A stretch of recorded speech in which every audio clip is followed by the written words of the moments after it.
Assalamualaikum warahmatullahi wabarakatuh. Alhamdulillah kembali berjumpa dengan Pak Jajang dalam pelajaran pendidikan agama Islam untuk kelas 9. Semoga apa yang akan kita pelajari besar manfaatnya buat bekal kita di dunia dan akhirat. Baik anak-anakku sekalian, sebelum kita lanjutkan, kita awali dulu dengan baca basmalah bersama. Bismillahirrahmanirrahim. Baik. Untuk hari ini kita akan membahas tentang akhlak mulia, diantaranya adalah optimis, ikhtiar, dan tawakal. Seperti apa bahasannya? Terus apa keterkaitan dari tiga sifat tersebut?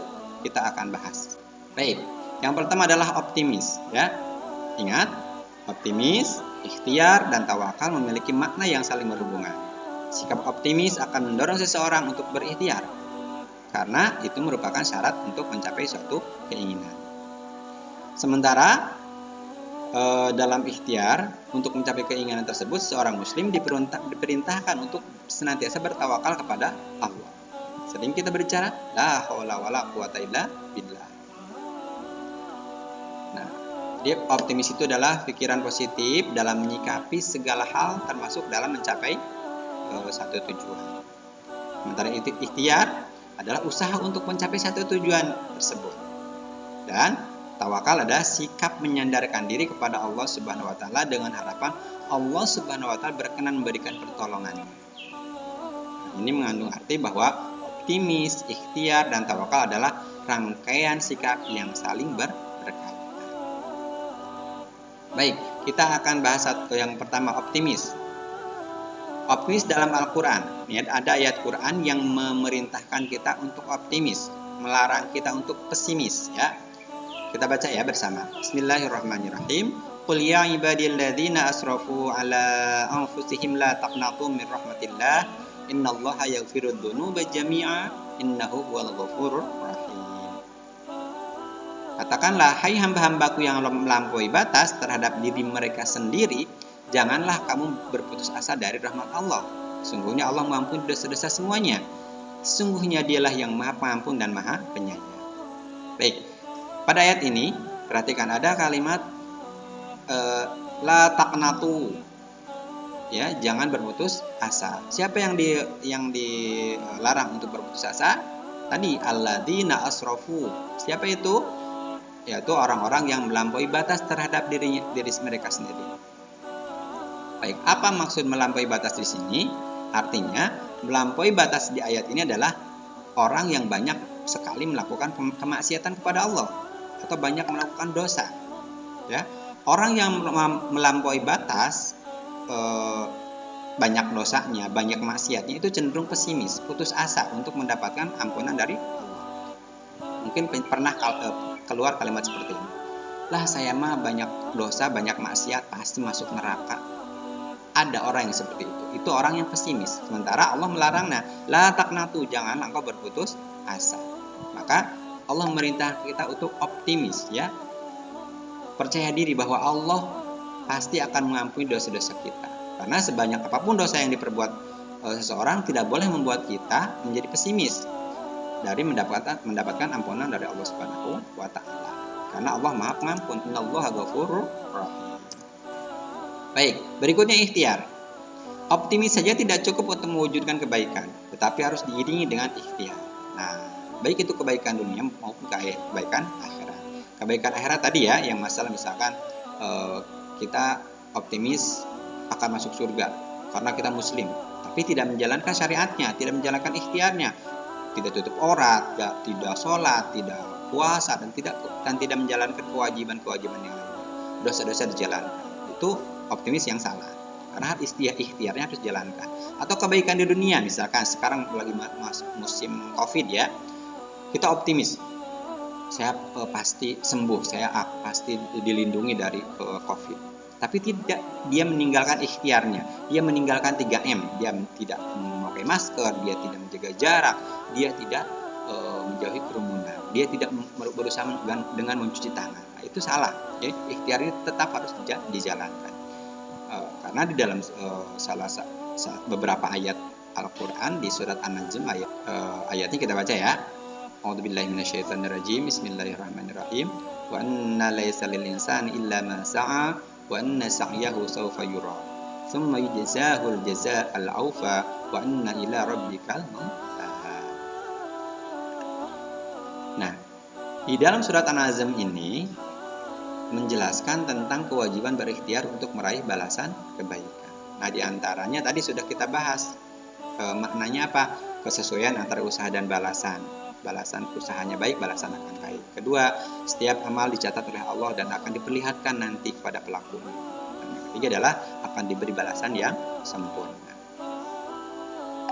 Nah, salah satu hadis menerangkan tentang kejadian di waktu zaman Rasulullah. Oke, kita baca ya. Wahai Rasulullah, aku ikat unta ini kemudian aku bertawakal, atau aku biarkan saja tanpa diikat kemudian bertawakal? Ini pertanyaan salah seorang sahabatnya ya, bertanya kepada Rasulullah. Apakah unta ini aku ikat dulu kemudian bertawakal, menyerahkan diri kepada Allah, atau aku biarkan saja, aku bertawakal saja kepada Allah? Nah, Rasul menjawab, ikatlah kemudian baru bertawakal. Jadi tawakal itu setelah adanya ikhtiar, adanya usaha. Nah, pelajaran dari hadis tadi adalah Rasul mewajibkan ikhtiar terlebih dahulu, baru bertawakal. Tawakal itu tanpa ikhtiar merupakan suatu kesalahan.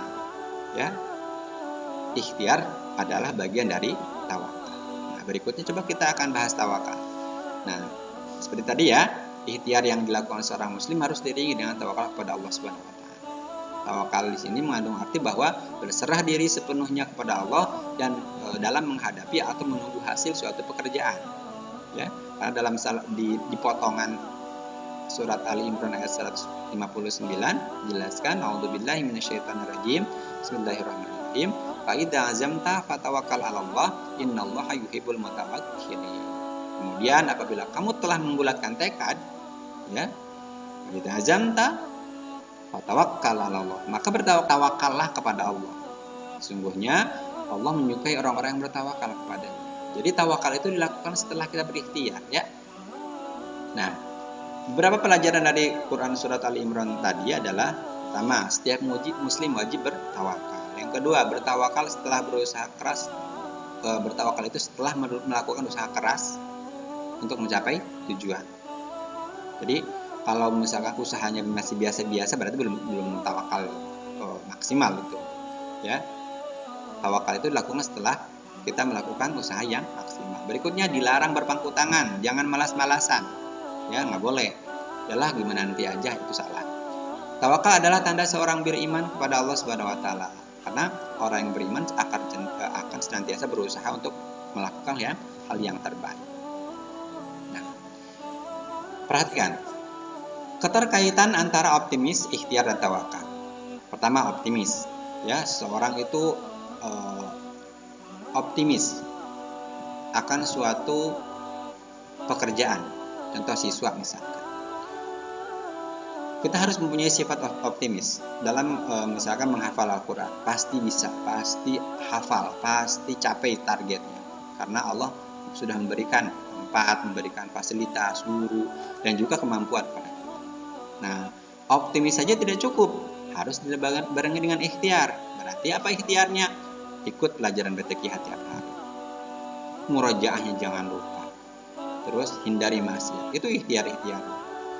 Nah, setelah kita melakukan ikhtiar, setelah murojaahnya sering, menghafalnya juga maksimal, ikut kelas BTQH juga maksimal.